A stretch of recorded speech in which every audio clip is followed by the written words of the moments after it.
There are intricate patterns that connect us all.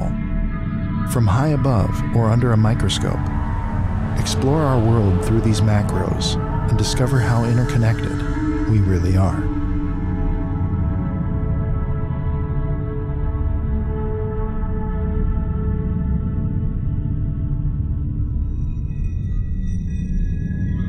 Migration is not only the movement of people, but the movement of culture, ideas, art forms, and religions. Global historian Joel Kotkin speaks on this protean process and how migration constantly changes and adapts with the times. There's basically been two forms of migration through history, voluntary and involuntary. In prehistory, you have the great initial migration, Homo sapiens leaving Africa to settle Europe, Asia, and the Americas. In the beginning, people went because they followed the herds. The herds were moving from one place to the other, so they followed them. Later on, people moved where there was economic opportunity, where they thought life would be better. Involuntary migration is where you really don't have much of a choice.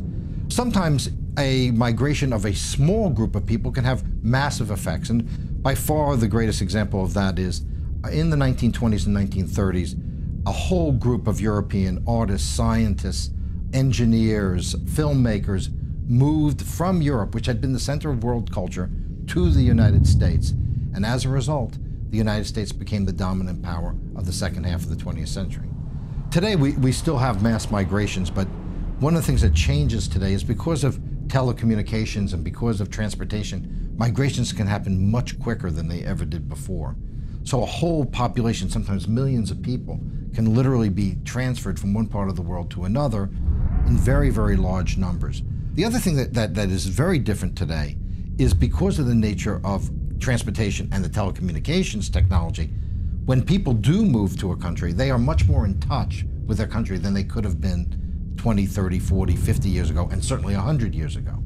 One would hope in a more prosperous and peaceful future that people will begin to be able to migrate, not because they have to, or not even because they need to go someplace else to live a better life, but because they want to, because they want to experience different things.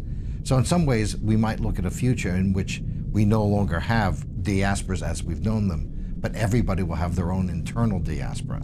They will migrate digitally or even occasionally physically from one place to another. It will become, if you will, migration by choice and for experience instead of out of necessity.